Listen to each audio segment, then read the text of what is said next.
Okay, so we try to go on with our presentation of data compression. So at this point that we have a lower bound on the best possible compression rate, which is the entropy, we try to develop what is possible. So let's look at the proof of the theorem we have just considered. At the end, the proof boils down to show that the difference between the average length of any uniquely decodable code, so satisfying Kraft inequality, and the source entropy of an n-letter block, so n times the entropy, is written as this divergence between the source distribution and this new distribution, which is defined as q sub x n of x equal to 2 to the minus L of x. This is the length that is assumed prefix code must associate to sequence x, and this is the sum over all the lengths, so x prime in xn 2 to the minus L x prime. Okay? So this, if you sum over all x's, this sum to 1, those are non-negative numbers, so this is a distribution over the sequences in xn. And then there is an extra term here, which is positive because it's minus logarithm of a quantity that is less or equal than 1. So in the special case where the lengths are exactly equal to minus the logarithm of the probability of the corresponding sequence, of course, for this to be true, we have to assume that these logarithms of probabilities are integers. Then it turns out that both the divergence term and the logarithm, the sum becomes equal to 1, and the log of 1 is 0, so we have equality. So in this very special case, where the length are equal to minus log of the probabilities, we have equality, and this is the best possible case. So this gives us a hint on how to choose a length function that on one hand satisfies Kraft inequality, and therefore, by what said before, there exists a prefix code with those lengths, and on the other hand, gets as close as possible to the entropy. So the problem with this choice is that in general, for a general distribution, minus log of the probability of the sequences may not be an integer. Well, actually, remember, this is true only if those probabilities p, x, n of x are all of the form 2 to the minus some integer, so this is integer,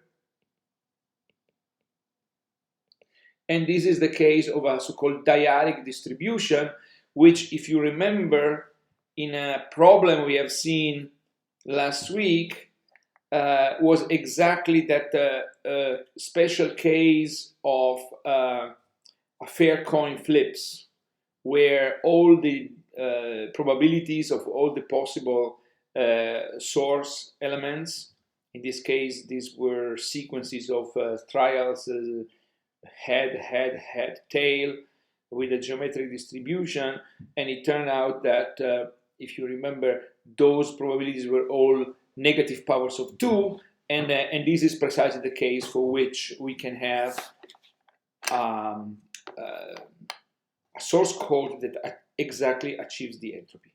But in general, those are not integers, so what is the most natural thing to do?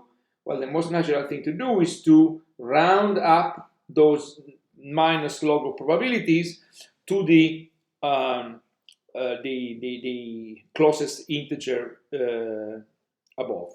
So this is the ceiling function. So this function, when I have ceiling of x, means the smallest integer larger than x.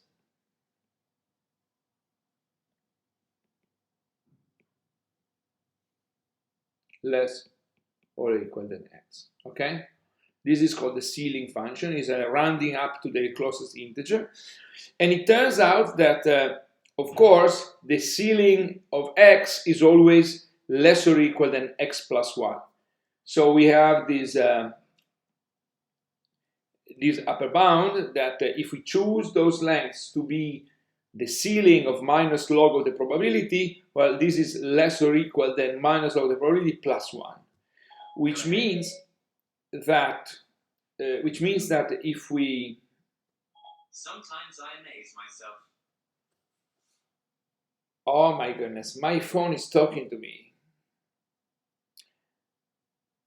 Okay, so wait a second, I have to switch it off. This is incredible.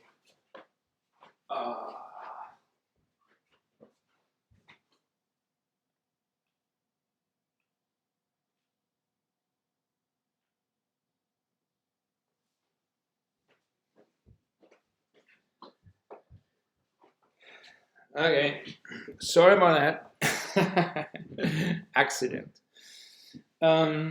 So basically, if we use those lengths and we calculate the achieved average length, it turns out that this is upper bounded by n times the entropy of the source plus 1. And to see this is very easy. In fact, we can just do it quickly here. If I compute ln as sum over all sequences x in the alphabet xn of p sub x n x times l. Now we know that this l here are ceiling of minus log p x, okay, and therefore they are less or equal than minus log plus 1. So we can replace the upper bound minus log plus 1, and we're going to have minus sum over x p x n x log p x n x, and then we have a plus 1, and here therefore we are going to have plus sum over this p sub x n x times 1. This thing sum to 1 because we are summing a probability mass function over all possible x's. So this is going to be 1. And this is just n times the entropy, because this is the joint entropy of the n-dimensional, so we can write it as entropy of the n-dimensional source vector, which is n times the entropy, and therefore we have plus 1, okay? So that's very easy to see, and the result is therefore is that, okay, on one hand we have the theorem number 7 that says whatever we do for whatever code, uniquely decodable code, the average length divided by n, so the rate is going to be larger than the entropy. On the other hand, we have that with this particular choice, and there are codes that exist because we know that these codes exist because it's this length satisfies Kraft inequality, so we know that these codes exist. We can achieve this, okay? So now you see that now the rate R here is sandwiched between the entropy and the entropy plus 1 over n. And so what we have to do in order to find more and more efficient codes that can compress data down to the entropy rate, simply increase n. If you increase n, so you consider blocks of the source symbols of larger and larger size, in principle we can construct codes that get very, very, very close to the entropy, okay? Because this 1 over n tends to 0. Of course, what is the drawback of increasing n? Well, is that the block becomes large, and then we have to implement an encoding function that it becomes more and more complex in general, unless we use some special tricks, as we will see later.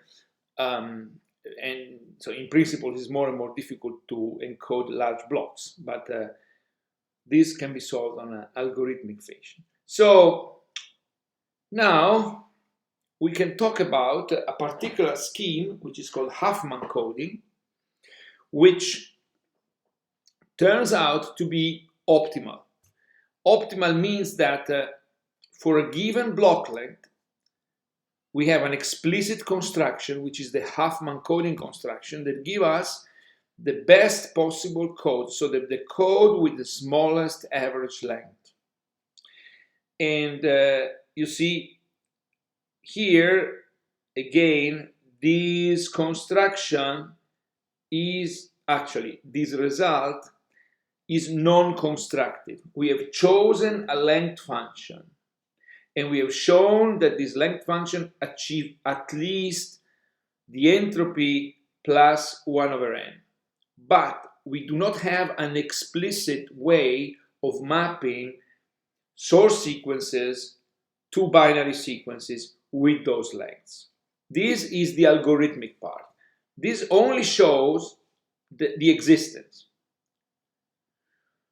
Now, it turns out that among all possible ways of doing this mapping, Huffman codes is an explicit construction which not only gives something in between these two bounds, between entropy and entropy plus 1 over n, but it gives the best for every single n. Take n equal to 1, n equal to 2, n equal to 3. The Huffman code for that block length gives you the best possible average length. How does the Huffman coding construction work? Let's consider an example, because it's easier to explain Huffman coding through an example rather than give like an algorithm. Of course, you can also write it as an algorithm. So the idea is that we take the letters of the alphabet. So in this case, let's say we have a quaternary alphabet X with letters 0, 1, 2, and 3. We sort them in order of decreasing probability. So those are the probabilities of these letters: 1/2, 1/4, 1/8, 1/8 in this case. Now, yeah, it's easy numbers just to make the example. And then the idea is that we construct a binary tree by progressively merging the smallest two probabilities. Like in this case, the first step will be merging 1/8, 1/8 into a single node. So now we are going to have like a new set of, like a reduced alphabet, where this new letter here will have the sum of the probabilities, so 1/4. And then we have, of course, this carries over and this carries over. Then what are the smallest two? Well, we have 1/4, 1/4, we merge it here, and now we have 1/2, and then 1/2 here, and then we merge. At the end, we always get 1, okay? So after this progressive merging of the smallest probabilities at every step, then we can simply label every bifurcation with 0 and 1, and we construct this binary tree. And then we read out the code word simply by starting from the root and seeing what path we follow. For example, for these, the code word of the first letter Oh, okay, I saw the A, B, C, D instead of 1, 2, 3, 4. So let me correct this. This will be, to be consistent with this table, this will be A, B, C, and D. Okay, so the code word for the first letter corresponds to this path, which has just a 0, so the code word is 0. The code word for the letter B corresponds to this path 1, 0, and therefore we have 1, 0 here.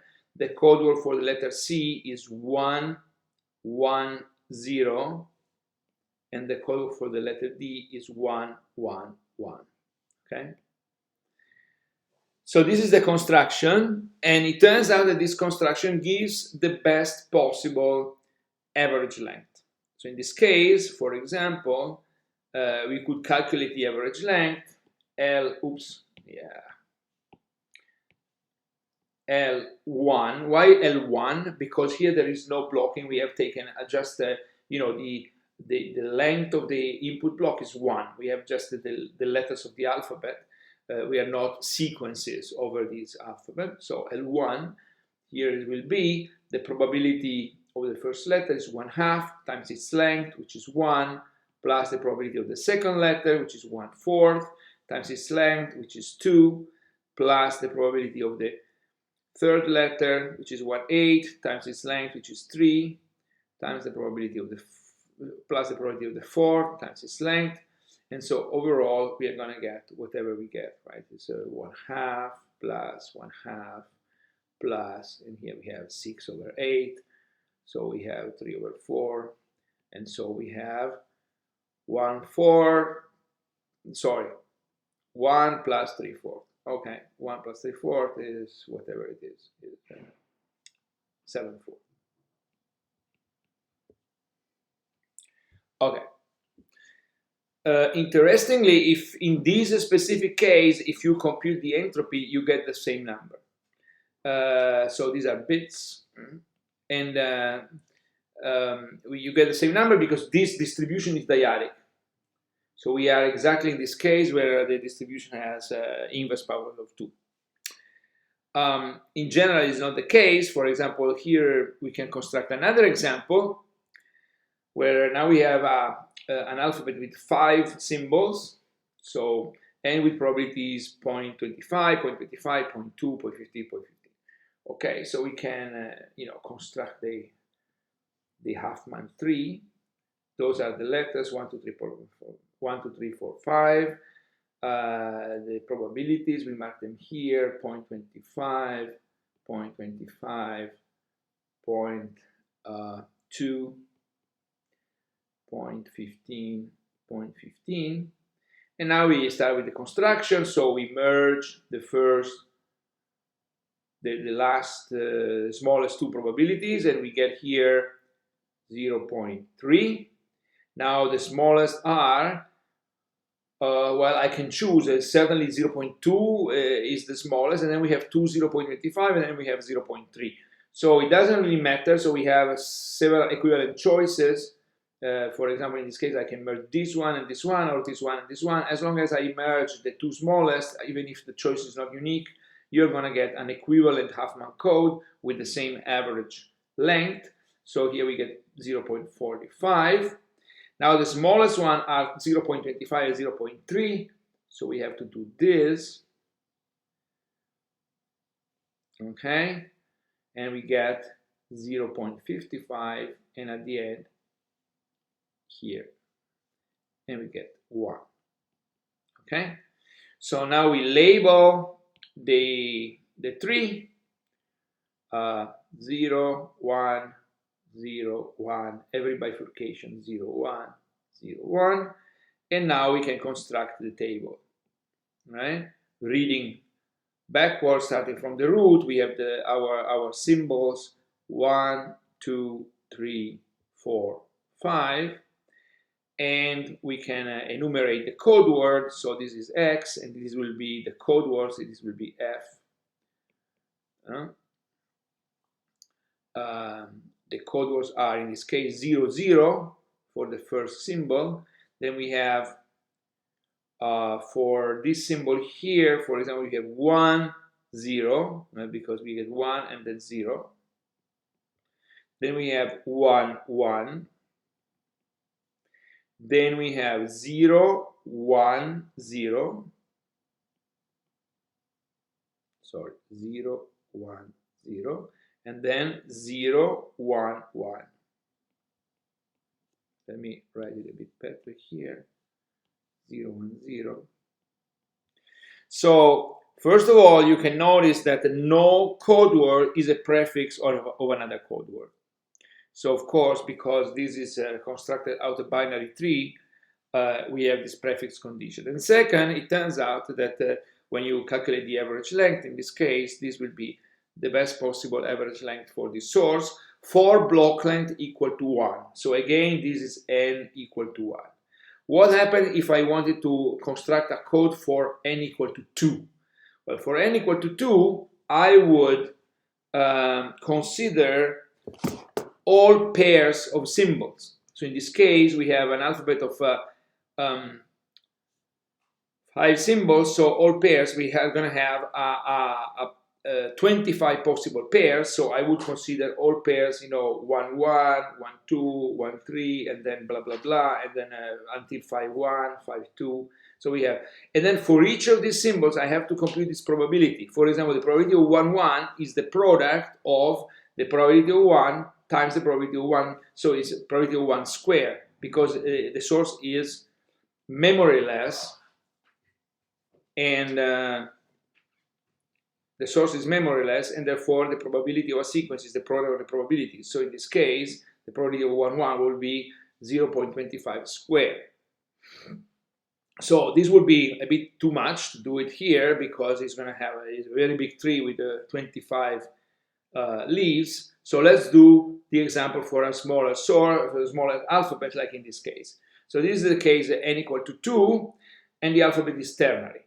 So we consider all possible pairs. So we have the symbols 1, 1, the symbol 1, 2, 1, 3, and then we have 2, 1, 2, 2, 2, 3, and then we have 3, 1, 3, 2, and 3, 3. And then we have to construct the product probabilities. In this case, we have, for example, 1, 1, probability of 1 is 0.5, so this will be 0.5 times 0.5, which is 0.25.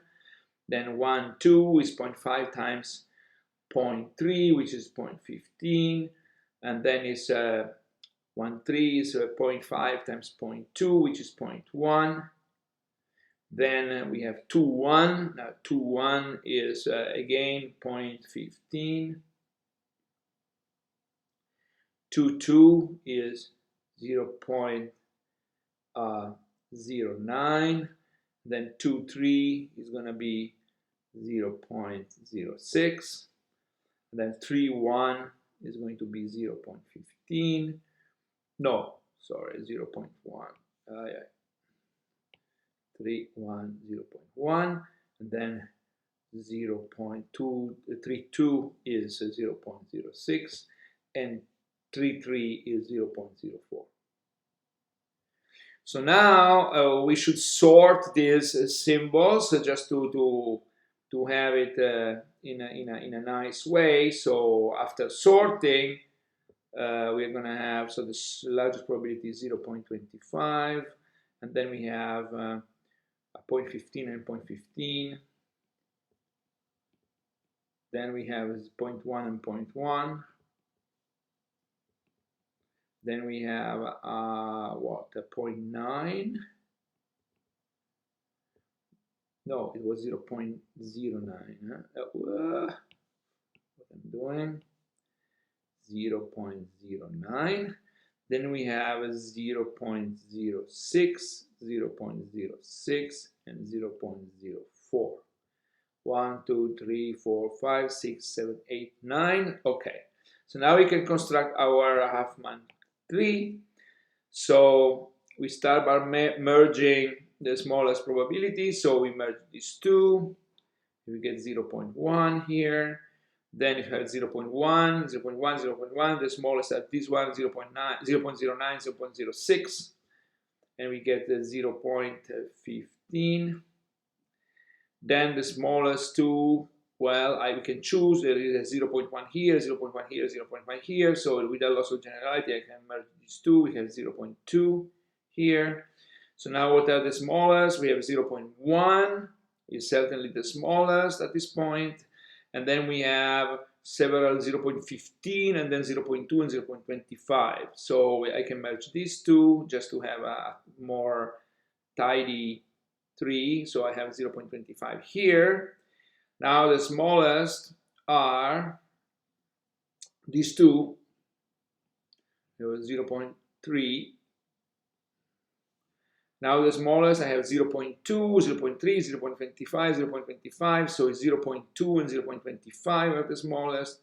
So, well, we can extend this a little bit. We do like this.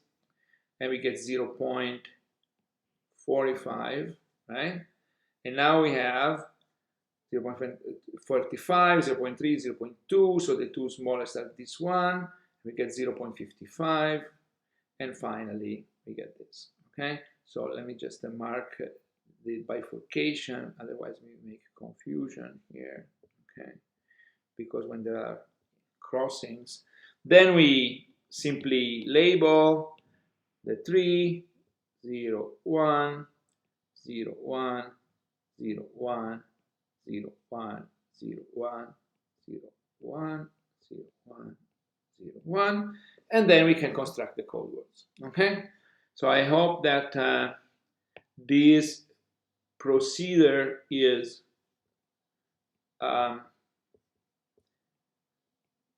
understood.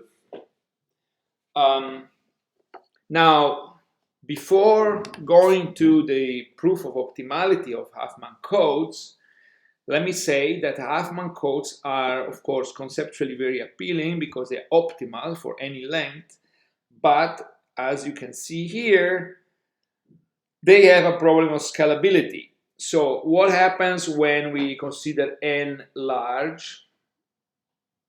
And we know that we need to consider n large in order to, for this sandwich argument here, we want to have, these 1 over n become small. Well, it turns out that when n is large, we have to construct this product probability, and this, of course, has an exponentially large number of terms, so it grows, the number of terms, and therefore the size of this tree grows very, very quickly. And therefore, Huffman codes are typically have a limited application. You do not use Huffman codes to compress, for example, large files. It happened that Huffman codes are used in certain applications where the alphabet itself is large. For example, a typical example is that we have a quantizer, and these are samples, and now here we get symbols, and then we consider what is called an entropy-coded quantization. So here we have an entropy encoder that takes the quantization symbols at the output, applies a Huffman code, and spits out bits. This is a very effective way to do lossy source coding by concatenating a simple scalar quantizer with an entropy coder. This is done in as a building block of several compression schemes like various MPEG, JPEG for lossy compression. But this is something we will treat much later in the course when we talk about source coding, lossy source coding. So in these applications, Huffman codes can be useful. In practice, for example, text and file compression, we have better algorithms that we will mention later that can handle much longer sequences without this exponential explosion, exponential complexity of the construction of the code, okay? But conceptually, they are very nice. So let's just make a comment about the difference between Huffman codes and, very improperly, I call them Shannon codes those codes that we know exist that associate this integer rounding, the ceiling function of minus log of the probability. Okay, so this choice is pretty different. For example, take a binary alphabet with very skewed probabilities.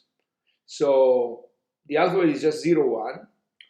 And then we use, we have a probability of 0 is 0.99999, and probability of 1 is 0.0001.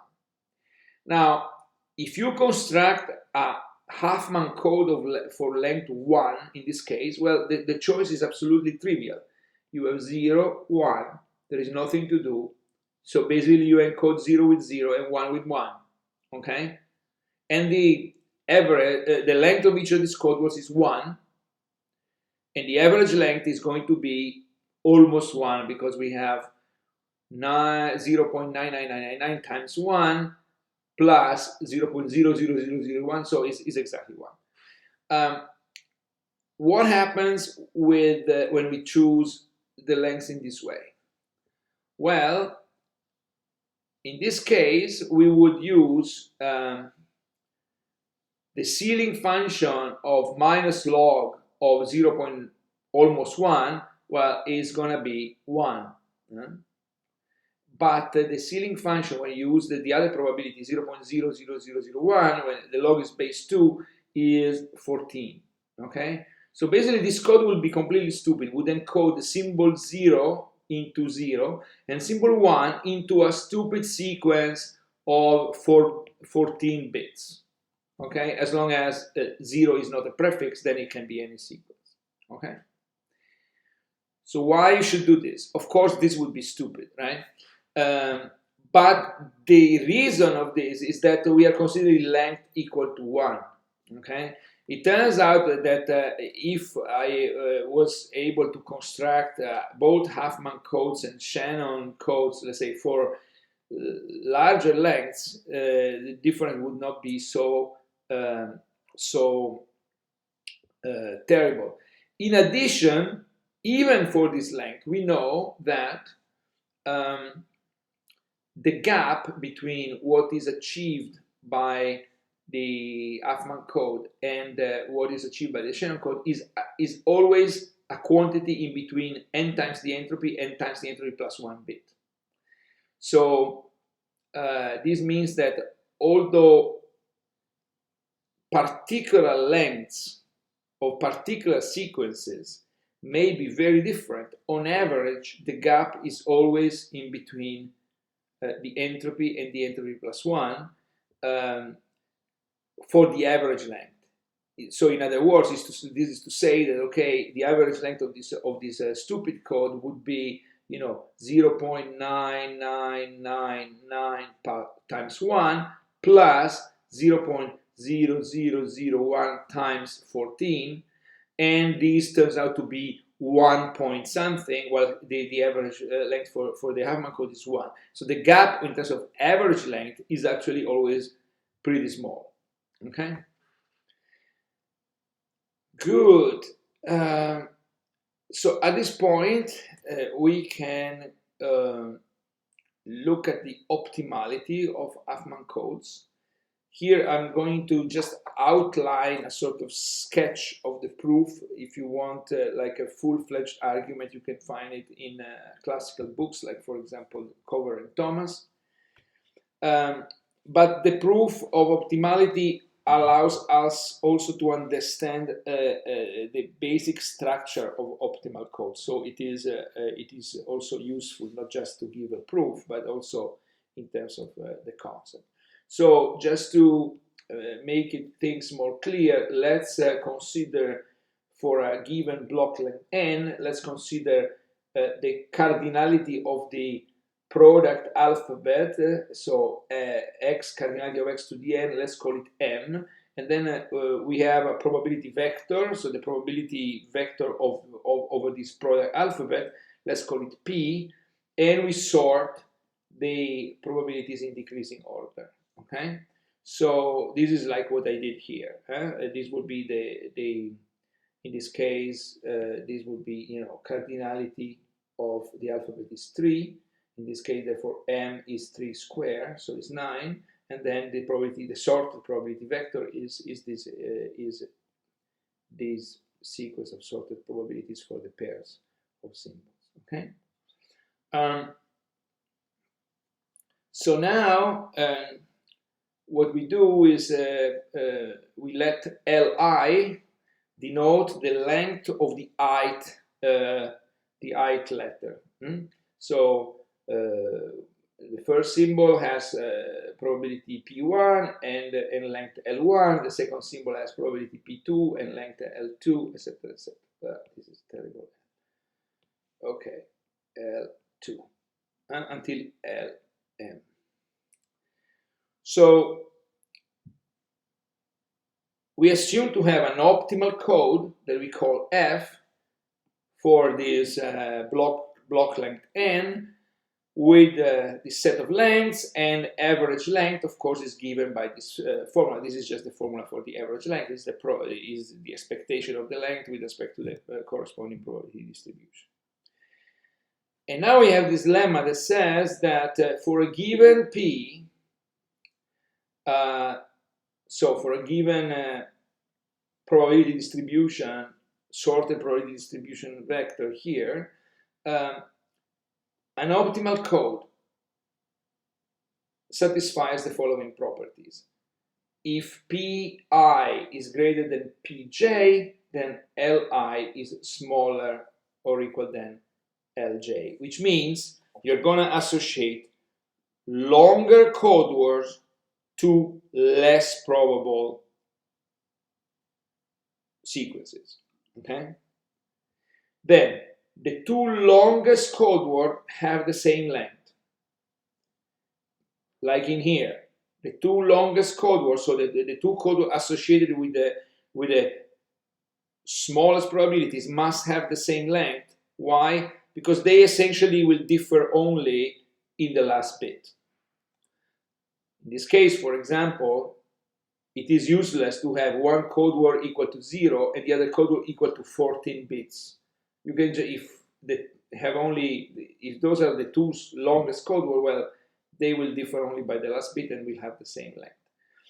And finally,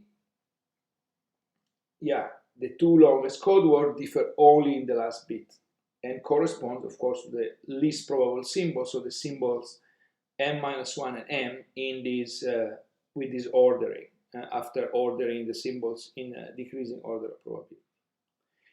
So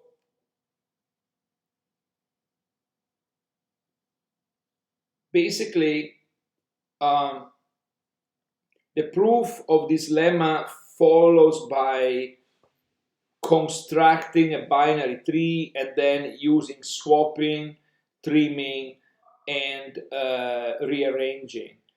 So in other words, for example, if I want to show property number 1, I say, okay, suppose that there exists an optimal code such that there are two symbols, I and j, such that Pi is greater or equal than Pj, but Li is larger than Lj.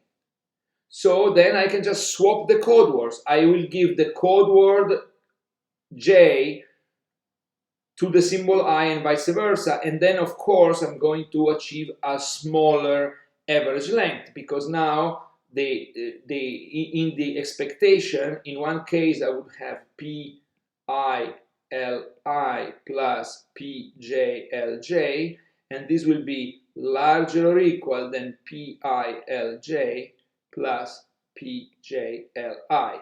And this contradicts the original assumption that this was an optimal code.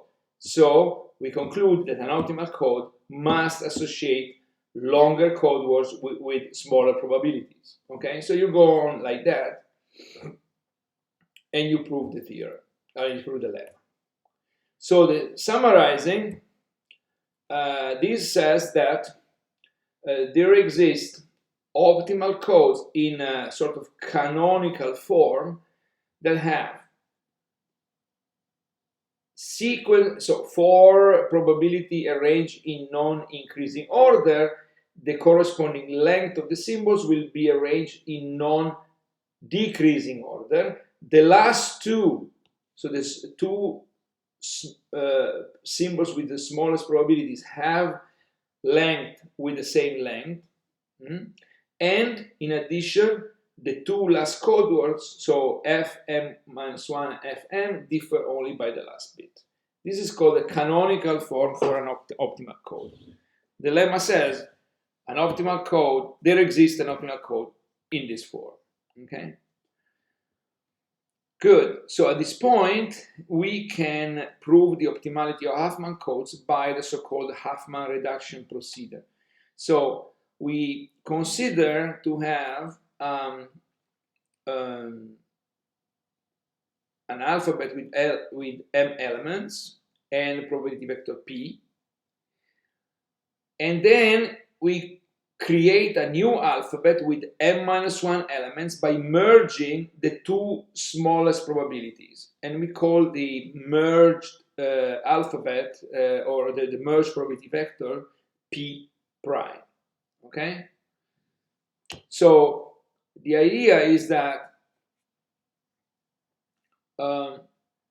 assume to have an optimal code in canonical form for the probability vector p prime.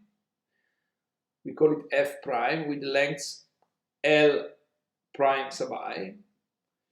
What we can do is that we can expand this optimal code and construct a code f for the probability vector p as follows. Simply append symbol 0 to the last code word of the code f prime to form the code word, the penultimate code word for the code f, and then append symbol 1 to the same code word f prime and minus 1 to form the last code word for the code f. Okay, so in other words, this is like saying, okay, I have a code, I have a code f prime for symbols, let's say for an alphabet with symbols 1, 2 until m minus 1, and I have a certain length, and then I will simply construct a new code by simply creating two new code words that have the same code word here copied, and then I append a 0 and a 1, and then the other code will remain the same, and this will be a new code for alphabet from 1 to m for the, so if this is the probability vector p prime, this will be the probability vector p. Okay, so now I can compute the average length for the code I have constructed in this way. I call it L, which is given by this. I simply use the fact that the first m-2 code words are simply copied from the code f prime, so they have a length L prime, and then I use the fact that the last two code words are obtained by appending a symbol to the code word for symbol m-1 of the code f prime, so the length is L m-1 prime plus 1 and L m-1 prime plus 1 with probabilities pm-1 pm, and at the end I put everything together, and what I find is that this term plus these two probabilities, these two terms, gives me the optimal length for the distribution p prime, because I have assumed that my code f prime was optimal for the probability distribution p prime, and then I have these extra terms.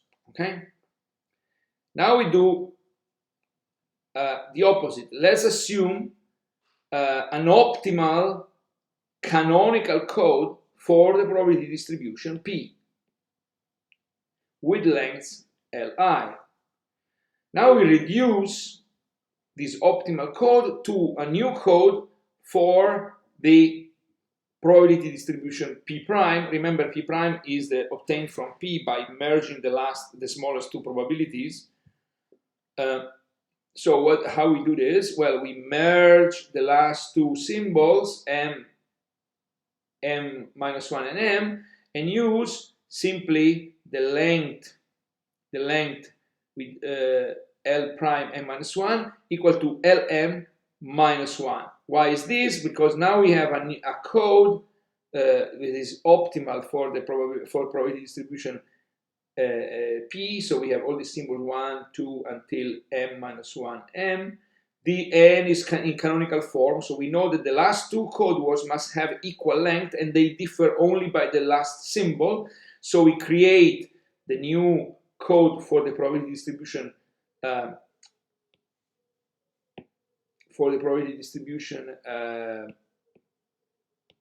P prime by simply taking just this common part. This is a common part of the last two code words and using it as the code word for m minus 1, and then we simply copy all the other code words. So this will be a new code for the probability distribution P prime, and now we compute its length. So its length L prime, which is given by this. Well, we use the way we have constructed, so we have the first m minus 2 symbols have the same length of the code f, and then we have the last symbol m minus 1 has a probability which is the sum of the two probabilities, and the length is Lm minus 1. We rearrange the symbols and we find that this length L prime is the optimal length for P, because we have assumed to have an optimal canonical code for the probability distribution P minus this term. Okay? And now we simply add these two relationships together. So we have this equality L equal to L star P prime plus these two probabilities, and then we have L prime equal to L star P minus these two probabilities. We add them together and we find L minus L star P plus L prime minus L star P prime equal to 0. But now we have assumed that L star P is the optimal length for the probability distribution P, and L star P prime is the optimal average length for P prime. Therefore, each of these terms, and by the way, L and L prime are the average lengths obtained by this, in this case by the splitting, and in this case by the reduction. So those generally are not, we don't know if they're optimal, but at this point, this is what we want to prove. So all we can say is that L is larger or equal than L star P, and L prime is larger or equal than L star P prime, because by definition the L star are the minimum. So these are both greater or equal than 0. And so since the sum of two positive numbers is equal to 0, we have to conclude that these two differences are both equal to 0. So we conclude that in fact with this procedure, if we start from an optimal code for m-1 symbols by extending, by appending a 0 and a 1 to the last code, where we get an optimal code for m symbols. And if we start from an optimal code for m symbols by appending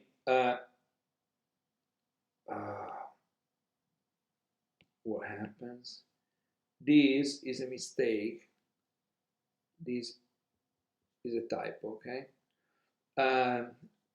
By appending, by merging the last two code words, the common part of the last two code words, we create an optimal code for an alphabet, the alphabet with the m-1 symbols. So basically, so this is summarized by this statement. And now at the end, after this consideration, we have the theorem that says that Huffman coding is optimal, that is for every n, and for a given n-dimensional probability distribution p xn, then the Huffman procedure construct a prefix code with minimal average length. And the proof is simply basically to do as follows. We start from an alphabet of size 2. That Huffman coding yields L1 equal to L2 equal to 1, which is clearly optimal because you cannot have code words of less than 1 bit, so that's clearly optimal. Then we use induction. Basically, we assume to have an optimal code for n-1, and then we construct an optimal code by extension to an alphabet of n. So in this way, we can basically keep splitting probabilities to get to the desired distribution, and using this splitting of this extension at every step, and we have a whole sequence of optimal codes, because what we have proved before is that this extension procedure creates from optimal code to optimal code. Okay, so that's the proof of optimality of Huffman coding. Now let's talk about something a bit more algorithmic. So I said that Huffman codes are not practical for long blocks, because we have to construct this binary tree. And so we have to construct the product alphabet, and the size of the product alphabet grows exponentially with n. So the matter of the fact is that there are coding schemes, like when you zip a file, you basically can handle sequences of any length, right? You can have a file of megabytes and you can still compress it. So how this is possible? Well, this is possible through a number of algorithms. We are going to see at least two. One is what I'm mentioning now, which is called arithmetic coding. And then another one, which is very famous and very widely used, which is called the Lempel-Ziv coding. But the Lempel-Ziv coding has some other features. It's not only something that can be applied to long sequences, but also has a very special feature of being universal. And universal means that it can encode down to the entropy sources without knowing a priori the probability distribution. Well, here, so far, for example, for Huffman coding, the construction depends on the probability distribution. So this is not a universal technique, because we need to know the probability distribution in order to construct the code.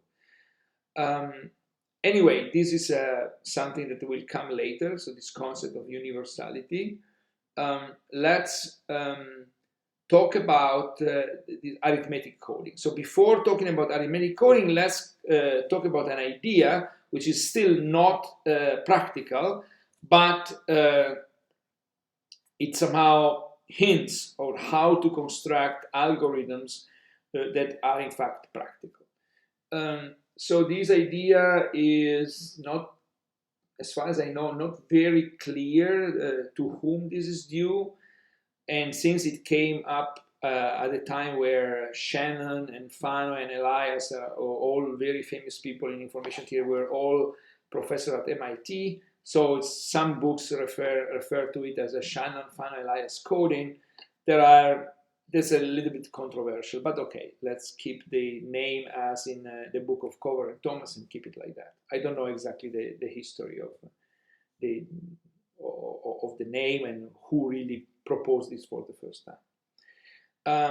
Anyway, the idea is to associate source vectors to points in the unit interval, and then use a truncation, because of course real numbers are represented by an infinite number of bits, right? An infinite number of digits. And then we need to use truncation in order to make them finite code words. And then the trick is to use truncation such that after truncation you still have unique decodability and the prefix condition. So how this is done? Well, again, it's conceptually is not yet practical, but let's do the following thing. So I want to add a page because I think that a picture can be more explanatory than a lot of equations.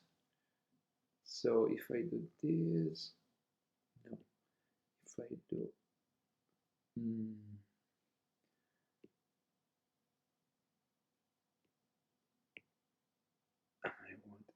okay.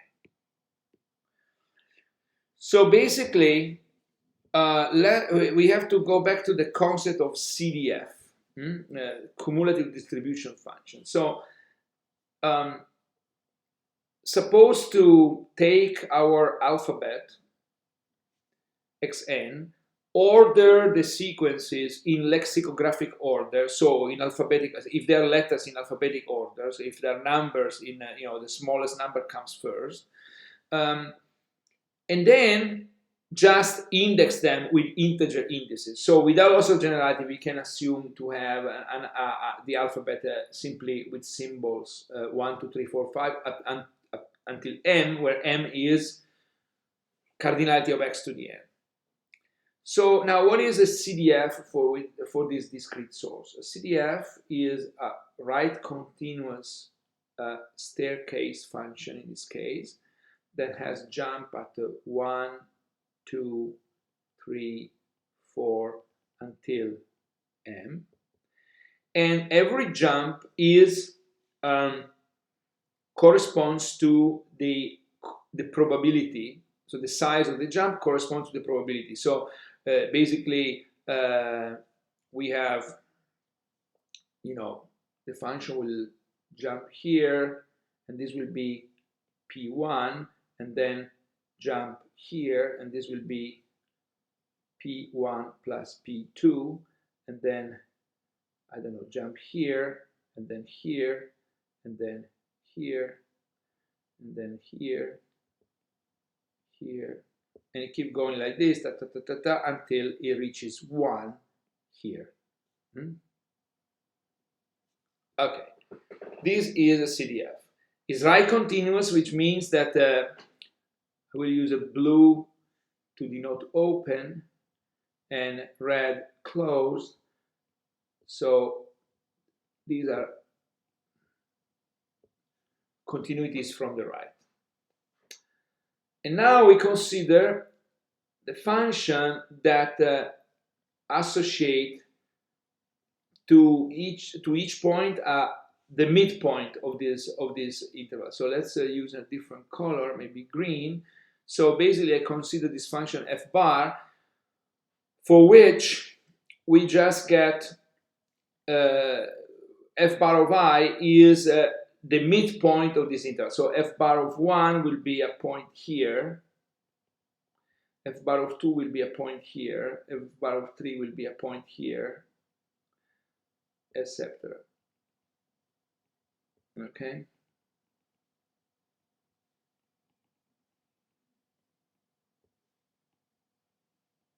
Okay. Good. So basically, every value f bar of I is the middle point between f I minus 1 and fi. So in other words, those numbers, those midpoint of the intervals, uniquely identify the ith source vectors. So here we have the indices of the ith source vectors, and here we have in the interval 0, 1, this will be 0 and 1. In this interval 0, 1, we have all these midpoints, and there is a one-to-one connection, one-to-one correspondence. Okay. But of course, we cannot encode the symbols with these real numbers because these points are real numbers, so they require an infinite number of bits to be represented. So what we do, we basically have to round those numbers by a number of bits such that after quantization, the new rounded numbers still belongs to these disjoint intervals. So we'll never have the case where after rounding, one of these points jumps in a different interval. So here, this is the trick. In order to, so in this way, we have a finite representation because we use truncation, and in addition, those truncated points are still inside disjoint intervals, and therefore the corresponding binary sequence, the binary expansion of these fractional numbers will satisfy the prefix condition. So how many bits I need for this to be true? Well, it turns out I need integer, so the ceiling function of minus log of the probability plus 1. And the reason is that if I consider this truncation, what happens? I have my original number f bar I. This is the truncated with Li bits. Okay? And it turns out that this difference is less or equal than 2 to the minus Li. But 2 to the minus Li is less because of this choice of Li ceiling function of minus log pi plus 1. Because of this plus 1, this is less than pi half. So the truncation error is less than the half of the interval, which means that after truncation, these new truncated numbers do not escape from the interval. They remain confined in their intervals, okay? And in addition, you see also that if the interval is very small, well, we need to guarantee a very small truncation error, and this is why we use ceiling function of minus log p. When p is very small, minus log p is very large. So we use more bits for smaller probabilities, less bit for larger probabilities. Larger probabilities means larger intervals. Small probabilities means small intervals, okay? So in this way, we have the certitude that on one hand, the truncated numbers still belong to these disjoint intervals. On the other hand,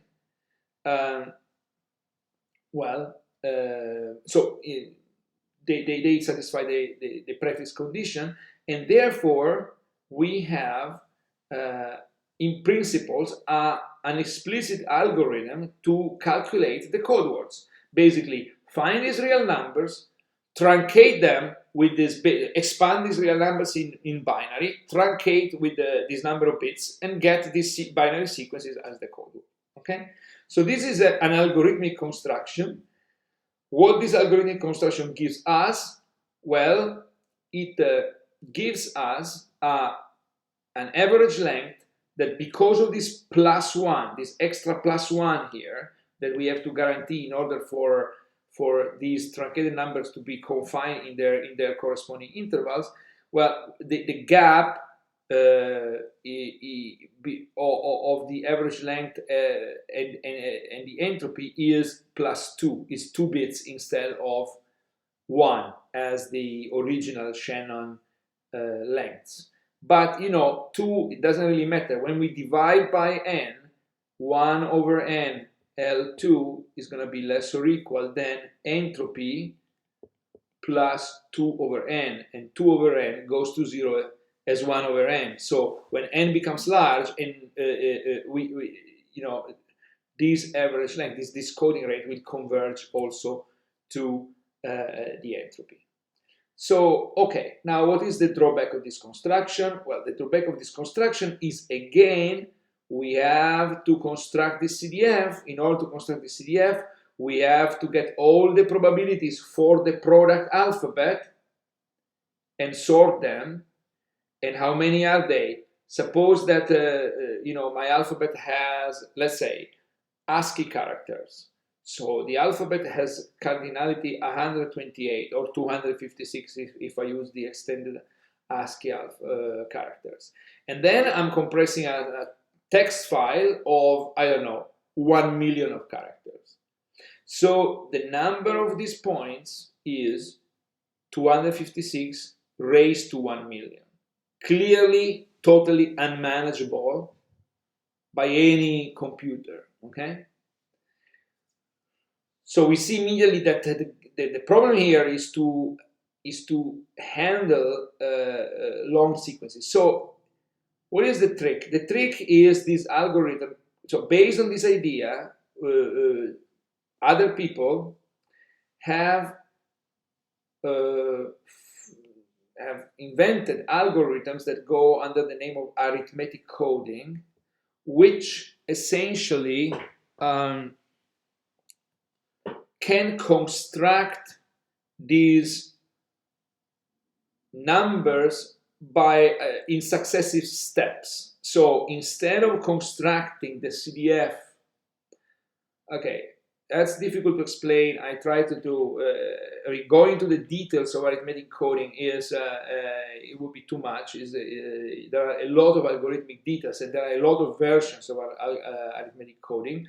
Now it's really almost like commodity. You can simply take an arithmetic encoder. There are some very efficient fixed point implementations that can run very, very fast. There are even like encoded in hardware. You have like components like in silicon. You can just use a silicon compiler to have an arithmetic encoder directly into your chip if you need it, for example, for a video encoder as a component. But the idea is the following. So imagine that I have a sequence of symbols. Suppose that my alphabet, alphabet is X is let's say ternary, okay? No, let's say binary to make it super simple. So the alphabet is 0, 1, and then with the probabilities will be, let's say, p equal to, let's say, 0.7, and 1 minus p is 0.3. Okay. Good. So basically what I would do in order to do this construction for a certain block length n, I have a sequence, say 0, 0, 1, 1, 0, 1, 0, 0, 1, 0, 1, etc., etc. Well, I would take the product of all these, all the probabilities, 0, 7, 0, 7 times 0, 3 times 0, 3 times 0, 7. So you see immediately that I get something that becomes very, very, very small very quickly, but suppose I can do it, then this will be at the end the interval corresponding to this specific sequence in this construction. But this is not really what I want to do. What I want to do is to start by encoding the first symbol. And I say, okay, this is the interval 0, 1. And then I partition this into, 0, 7, 0, 3. Okay, so this subinterval corresponds to 0, and this subinterval corresponds to 1. Okay? And then what I can do is to basically keep partitioning.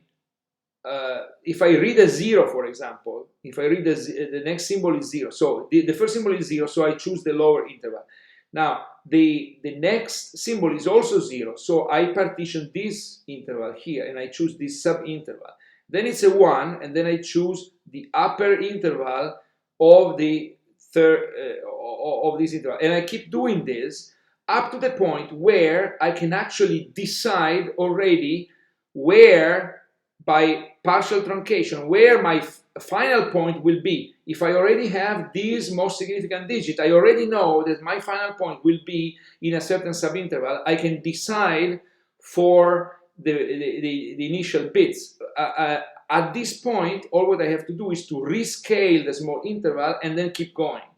Okay? Now, there are a lot of interesting and complicated aspects in the rounding error, especially when you implement this in finite precision. So there is a buffer, and you have to force this sort of rescaling every now and then. Normally with high probability would happen, so you have to choose this buffer sufficiently large, etc., etc. But the idea is that you are shrinking the interval every time you consider a new symbol, because you keep dividing the interval into subintervals. But then as soon as you can make a decision on the encoded bit, you will expand back, right? So you never get underflow. You never have this interval to become too small. And the rate at which the decisions are made is exactly, when you take a time average, is exactly basically the inverse of the rate, because you spit one encoded bits every certain number of symbols, right? And so you're going to have, the inverse of this is, no, actually it's the rate, is a bit per symbol, average bit per symbol. So you're going to, on average, spit 1 bit or whatever, r bit per symbol. So on average, you need 1 over r symbols to spit 1 bit. So, but this is not true. I mean, this is not exact. So it depends on the sequence. And so on average, this happens. So you can predict more or less how often the encoder can make a decision and can re-expand the interval. And at the end, this sort of shrinking of the interval and expansion, they balance each other, because at the end you have a constant number of bit per symbol. You have r bit per symbol generated by the encoder, and this balancing means that you never get it to underflow. Okay, so this is the idea of arithmetic coding, and there is also, of course, a way of reading back the sequence by doing the decoder. So this can be done algorithmically. If you are interested, maybe as a project, it's very interesting to implement one and actually really get into the details of the rounding in finite precision. But okay, I will not go more into details at this point, because there are papers that explain these things. Okay, good. So the bottom line is that if you have long sequences over relatively smaller alphabets, like, for example, ASCII characters, bits, or whatever, the standard way to do non-universal coding, non-universal means that you know the probabilities, you know the probability of the source, is arithmetic coding. The price to pay is very small. When the n is large, is just, instead of 1 over n, you get 2 over n. Okay, but it's essentially the same. When the probability of the sequence is not known, things are much more complicated, and we enter something called universal coding. So algorithms that are able to compress to the entropy, even if the probability of the source, and therefore the entropy, is not a priori known. Okay, and these will be treated maybe later. Okay, I want to finish this lecture by talking about, okay, suppose that you are not universal, but you have a mismatch. So a mismatch means that, okay, the source is distributed according to a probability P, but we design a code according to an assumed distribution Q, which is not equal to P. How much we pay? What is the overhead in the encoding rate that we pay by this not precise knowledge of the probability distribution, or this mismatch knowledge? Okay, and the theorem says that the average length of by choosing the code word lengths according to the probability Q is sandwiched between the entropy plus the divergence between the two distributions and the entropy plus the divergence plus 1 over n. So essentially, the price to pay is the divergence. We know that the divergence is 0 when P is equal to Q, and this goes back to the previous result that we can compress down to the entropy. If we use a code constructed for a different distribution, well, we pay this extra rate, which is the divergence between the two distributions. And the proof is really 4 lines. We simply calculate the average length of these mismatched codes with those lengths, but of course the probability of the source is this, okay?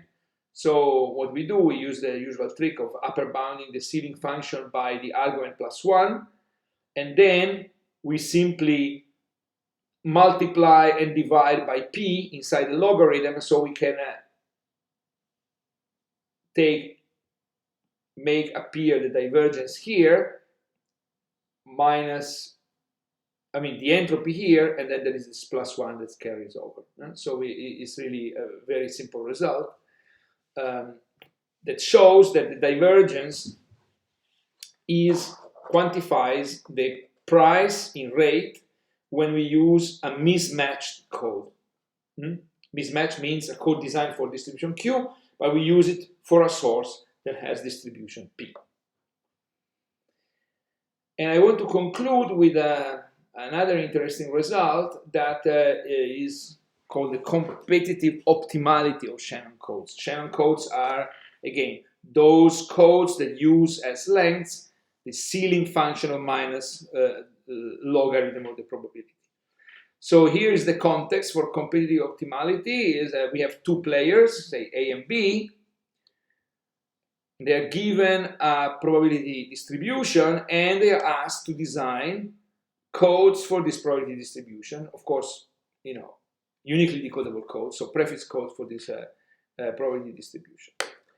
And then we do the following experiment. So these 2 players design their codes, and now we generate a random vector according to probability P, and player A wins if its length is smaller than the length of player B. Player B wins if its length is smaller than the length of player A. So the theorem here says that if we choose the code word length according to this let's say Shannon length, so ceiling function of minus log of the probability, then any other uniquely decodable code may beat these lengths with a probability that becomes very small. So it cannot be very far off. In other words, the probability that, let's say the player A, this is player A,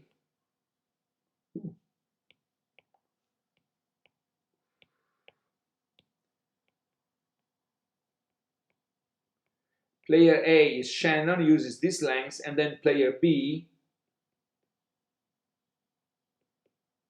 it's a student who invents a new code, and it turns out that the probability with which the Shannon length applied to a random realization of the source is larger than the length of player B by more than a certain gap C, goes exponentially small with this gap C. Okay, and this goes as follows. So we can write this probability. We use the expression of the length L of xn. We use the upper bound. So if we upper bound this term by writing as minus log p plus 1, we get a larger probability because we augment this event, so we get an upper bound. We carry the 1 on this side. Then we take exponential of both sides. Actually, minus, we multiply by minus and take exponential. So here we get the probability less than 2 to the minus L prime minus C plus 1. And then we simply write down this probability. What is this probability? So this probability is the probability that px of xn is less than this quantity. Those are two random variables, like px of xn is random, so px of xn is a random variable, and also 2 to the minus L prime xn is another random variable. So we simply have to sum over all possible sequences in the alphabet such that the condition is true, their probabilities. This is how you compute the probability of an event. Sum over all the sequences for which that satisfy the event, the corresponding probabilities. Okay? But now we are summing over all the sequences x for which p of x is less than this exponential. So it means that if we replace this exponential to these probabilities, we get an upper bound. So we do this, right? And then this is just basically, we can extract this quantity, right? And then what is this? Well, this, by Kraft inequality, these lengths must satisfy the sum over all the x's of 2 to the minus L prime must be less or equal than 1. Since here the sum is over a generally lesser number of sequences, then it means that the sum is even lesser than 1, so we can upper bound all these things with 1, and therefore we get this. Okay? And this proves the theorem. So last step, as I said, follows from Kraft inequality. Okay? So that's an interesting result that says that Shannon lengths are not too bad, in the sense that the probability that another code, say a Huffman code we already said has different lengths, it generally is better, but the probability that the length of a Huffman code is much smaller than the probability of say a Shannon length, so the ceiling function of minus log of p is very small, and it becomes exponentially small with the gap, with this gap. Okay, so this concludes this chapter, and well, I guess you have quite a bit of material. We will see some exercises about Huffman coding and some more examples. If you are interested in understanding arithmetic coding, I can advise some readings, or you find actually plenty of papers online. Just look at Explore. There are some classical publications and even an old book. It is a not precisely very new topic, because this is very classical. As I say, arithmetic coding is now almost like a commodity. It's used almost everywhere in a lot as a building block of several compression algorithms. Okay, this is all.